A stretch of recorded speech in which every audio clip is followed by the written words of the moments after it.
At the heart of existence is a profound reflection, the act of cultivating a mind that resonates with the sacred essence of life. In this state, a remarkable transformation unfolds, as if every facet of our existence, our pursuits, our well-being, our unions, our desires, our affections, and the countless challenges scattered along life's path, finds its place in understanding. However, the pilgrimage toward such a sanctified mindset is not a journey that can be embarked upon simply by reading lots of books, listening to lectures, or bending our physical forms into predetermined postures. No, the mind, a realm that encompasses both the conscious and the unconscious, stretches out like a limitless realm of contradictions. A tumultuous battlefield, where desires clash and conflicts occur. Within this maelstrom, it is almost impossible for the mind to plunge into the depths of true religiosity. Despite our sincere efforts, whether within the sacred walls of shrines, in the words written in holy books, this same mind often misses the encounter with the extraordinary plane of the divine. This situation, intricate as a labyrinth of thought, requires a lens that observes with the utmost clarity, free from personal prejudices that can tint observations with approval or repulsion. The essential thing is to summon up a scientific mind that unveils reality without embellishing it, without adding nuances born of personal inclinations. The very essence of our challenge lies in remodeling the very mechanism of our thinking, in reshaping the matrix of our cognitive realm. This is not a call for mere change, for economic shifts or social restructuring. It beckons a revolution in the realm of consciousness itself, a profound transformation rooted in the core of our being. Such a transformation can only occur when the tangled issue of conflict is unraveled. For conflict, regardless of whether it is simmering on the surface or lurking in the shadows of our innermost self, perpetuates a gradual erosion, eroding the fabric of our essence. It is in the cauldron of conflict that the seeds of decline find fertile ground. So today, I invite you to turn your attention inwards, to your own state of being. Stop for a moment and think, how exactly do you observe yourself? Do you see yourself as an observer contemplating something separate from yourself?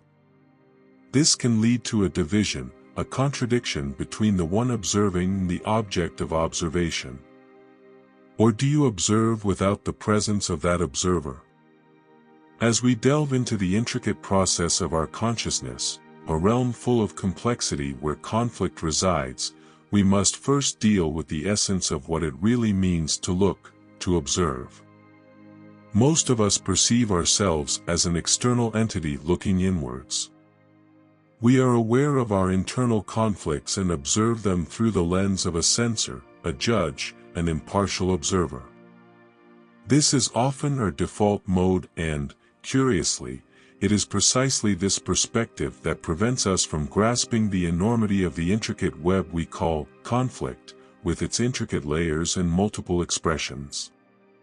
When we perceive ourselves as strangers looking inwards, we unwittingly create conflict. In this way, we fail to truly understand the conflict. Instead, we inadvertently amplify it.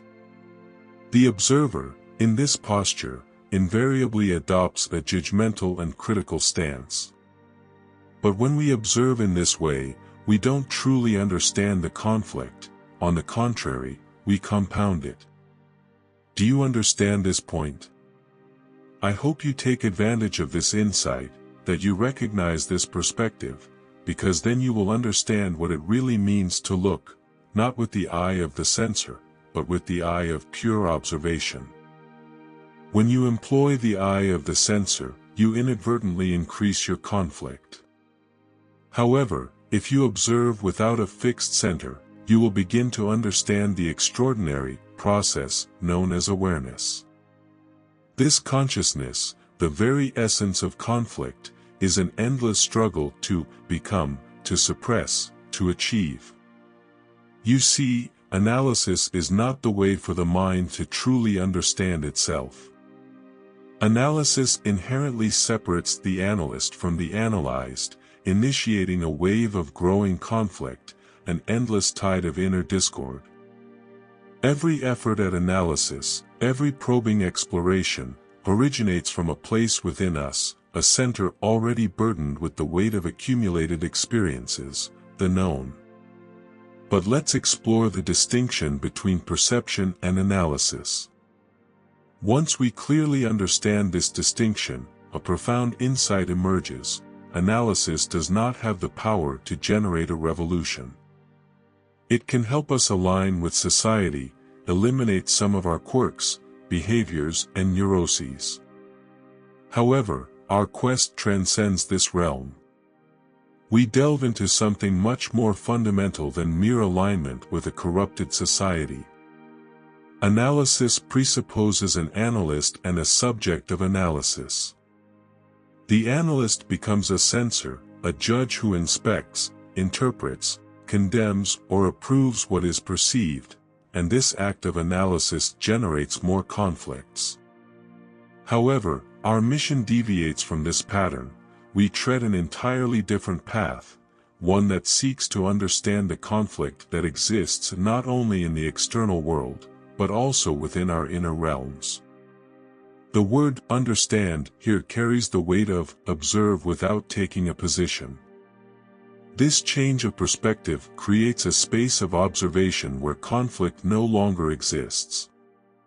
Do you see the truth in this? For those who really want to understand the beauty and extraordinary significance of a life free of conflict, a life that I assure you is attainable, the fundamental key lies in becoming aware of the full spectrum of our consciousness. Being fully aware does not imply analysis, but simple observation. However, this is where our greatest challenge lies. Millennia of habit have conditioned us to judge, condemn, compare, and identify. This instinctive reaction has become so ingrained that we rarely engage in authentic observation. So keep in mind the essence of what is at stake: liberation from the bonds of habitual judgment. From the first days of our lives, we are shaped to accumulate knowledge, to compete. We master certain skills, specialize in specific directions, all in the pursuit of livelihood. Our education revolves around this pattern, perpetuating a life spent on the surface of existence. Consider, then, those who live in a world steeped in conflict, a world that sustains turbulence through aspirations and disappointments, a world that demands that you live within its inherent struggle, fostering a state of inner contradiction. Is it possible, through understanding and intensified awareness of this process, to emancipate yourself entirely from the conflict? In fact, only a mind devoid of problems, unmarred by the scars of conflict, can be considered innocent, and only within this innocent realm can one commune with the unlimited. Now, let's pause for a short but powerful exercise. You may notice a slight hum in your environment. Perhaps an electric fan, humming softly. But how do you perceive this sound? If the noise irritates you, if you see it as distinct from yourself, then, consciously or unconsciously, you resist it because you want to hear it in peace. However, if that sound, the whirring of the fan, becomes an integral part of your attention, there will be no resistance. You are that noise. With the same state of mind, you can examine the full extent of your consciousness, your contradictions, desires, ambitions, impulses, compulsions, and fulfillment. You are all of this. You are not an observer separate from the observed, therefore, no resistance arises, no conflict forms between you and the observed. The boundary between the self and the other is a fluid and permeable concept. It extends far beyond the realm of sound and encompasses the intricate landscape of our own minds. This journey to self-awareness opens the door to a universe where inner discord dissolves and unity with the tapestry of existence beckons. When the line between thinker and thought blurs, that's when conflict takes root. So think about it, separation is the source of this discord. Every form of inner turmoil wears down the mind, exhausts the brain and dulls it to the richness of life. A state free of conflict requires an understanding of this division. But I ask you not to just accept what is shared here. Instead, observe it, not with acceptance or rejection, but with the intention of discovering its meaning in your own experience. When you truly understand the meaning of observation, you'll discover that the very act of seeing undoes the conflict. But how? By erasing the chasm between the observer and the observed. The division disappears and you are no longer an observer looking at a separate thought, because you are that thought.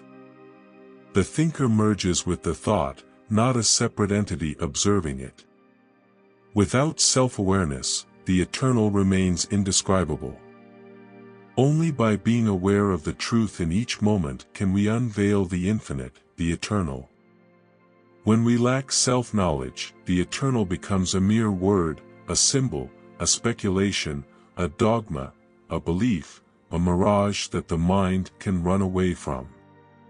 But when we begin to understand the self in every daily activity, in every facet of life, the eternal reveals itself naturally.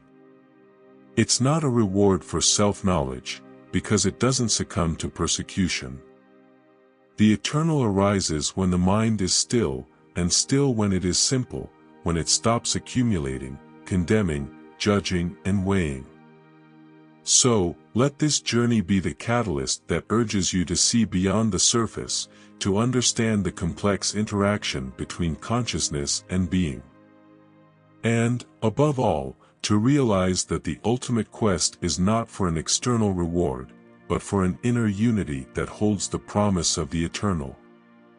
So remember, the journey we undertake is not merely a mental exploration, it is a profound change of perspective, a transformation that invites us to dissolve the boundaries between inside and outside, observer and observed. And as we go through this journey, we realize that the true treasures of existence are not to be found in external praise, but in the silent depths of our self-understanding. After this change of perspective, the conflicts that previously arose from the division between observer and observed gradually dissolve. It's as if we were deciphering an enigmatic code, deciphering the hidden symphony of our consciousness. The moment of revelation comes when we understand that the act of observing is not a separate process, but an act of unity. Through observation, the mind awakens to its own complexities, recognizing patterns that shape our perceptions, emotions, and behaviors. So, I hope that the content of this video will shed some light on your journey. I hope that you will be able to better understand the origin of all internal conflict and that you will develop greater care for yourself. Thank you for embarking on this journey with me.